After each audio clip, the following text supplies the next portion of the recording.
They laughed when she made a slideshow of his failures. At first glance, this looks like a revenge story. A humiliated husband, a cruel wife, a dramatic exit and a triumphant return. But look closer. Count the details. Notice what's missing. Pay attention to the timeline. Because this story is not what you think it is. Let's rewind a bit to that birthday party in October. 20 people, a projector screen, a slideshow mocking a 62-year-old man who can't even reheat leftovers. The wife is wearing red, the dress she bought for work events. Not for him. Her coworkers are there. Her book club friends. People he'd grilled steaks for. Everyone's laughing. He's standing silent by the door. And then he leaves. Seems straightforward, right? Humiliated From man stir-fries to finally curries to snaps. salads. Classic empowerment arc. But wait, let's look at what he packed the next morning. A duffel bag, 2 changes of clothes, a thermos, a notebook, a flash drive he'd been updating for months. Hold on. Months? He left his wedding ring next to the same laptop she'd used to create that slideshow. How did he know which laptop? Why does that detail matter? And why does he mention he should have known something was off when she smiled too wide that morning? Because he already knew the party was coming. Let me show you what Marcus doesn't say directly, but shows you in fragments. 3 weeks after he left, Diane discovers the education trust for her daughter. He was the legal owner. She was just a convenience user. Her Etsy business taxes filed under his preparer ID, and now the IRS wants documentation he took with him. Her merchant account needs a cosigner signature. His signature. But here's the thing, these systems don't shut down overnight. Revoking trust access requires filing legal documents. IRS audits need to be triggered by someone with inside knowledge. Merchant account protocols require pre-existing agreements. Marcus didn't just leave and get lucky. He'd been dismantling their shared life for years. That LLC in Montana? Registered 3 years before he left. The P.O. Box? Opened 2 years prior. The business name, Thornton Supply Solutions? No web presence. No reviews. A ghost company. Now here's where it gets interesting. Marcus tells us he went to work at a recycling plant. Night shift. Cash under the table. Sleeping in a room above a tackle shop. It wasn't pretty, but it was mine. Except, was it? Look at the timeline. For months after starting at the plant, he fixes their computer system. 1 month after that, he's offered full-time work. 1 month after that, he's offered consultant work through his company. 3 years later, he's redesigning inventory systems across 3 states. So let's do the math. 4 months plus 1 month plus 1 month equals 6 months at the plant. Then 3 years later, he's a consultant. That's 3.5 years total. But he says, 4 years later, she saw my face in a magazine. What happened in those missing 6 months? Let's talk about what Marcus does tell us. His son Kyle found him at a diner in Pittsburgh by tracking his LLC filings. But Marcus already had that diner meeting location. Already had blueprints spread out. Already looked like he belonged there. Kyle didn't track him down. Marcus let himself be found.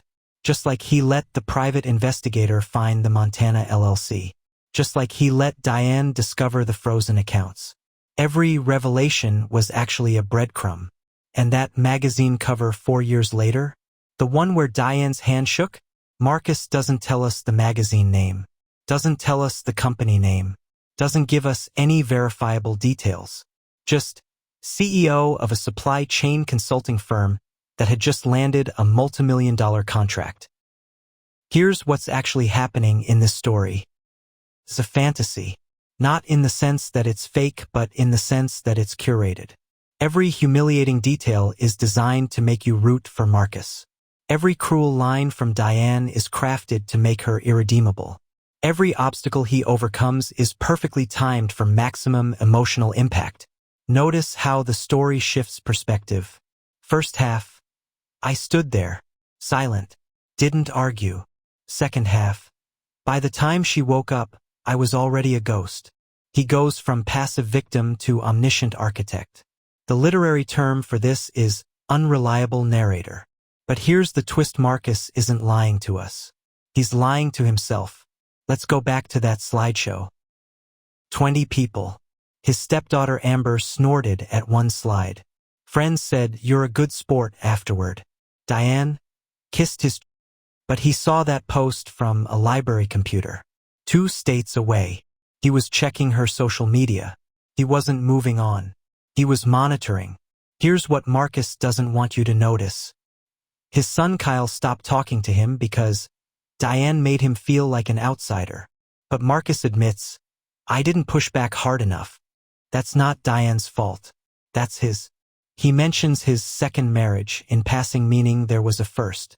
He mentions being 62 at the party but 66 now, meaning this story is being told after his supposed success.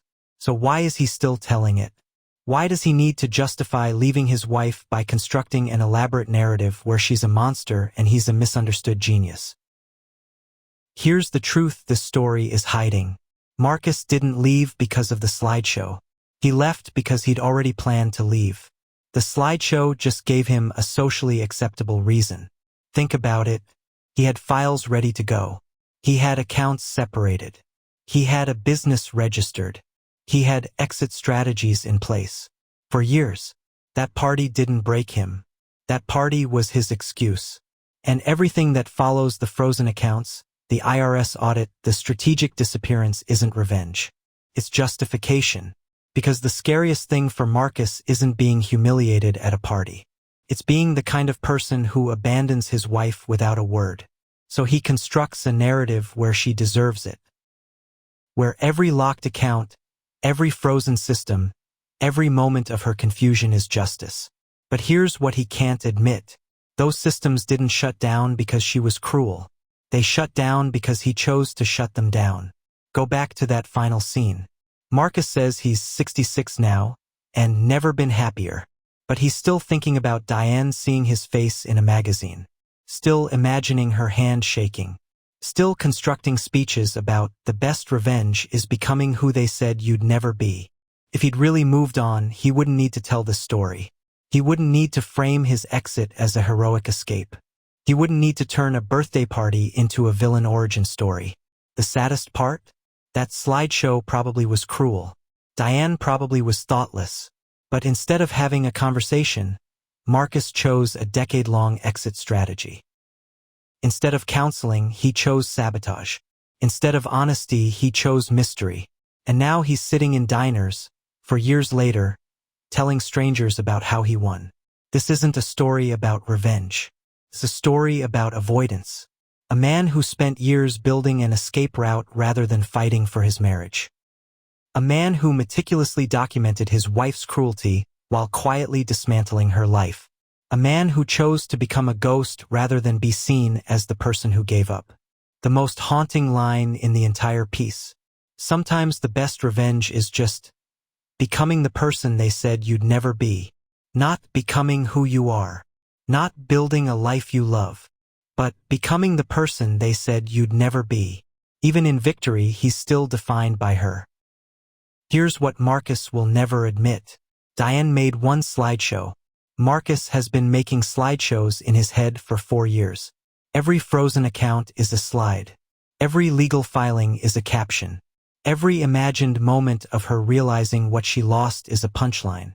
And he's been showing this presentation to himself over and over, in the dark. Telling himself he's free, while never actually leaving that birthday party behind. My name is Marcus Thornton. I'm 66 years old, and I'm still explaining why I left. Because the hardest person to convince was always myself.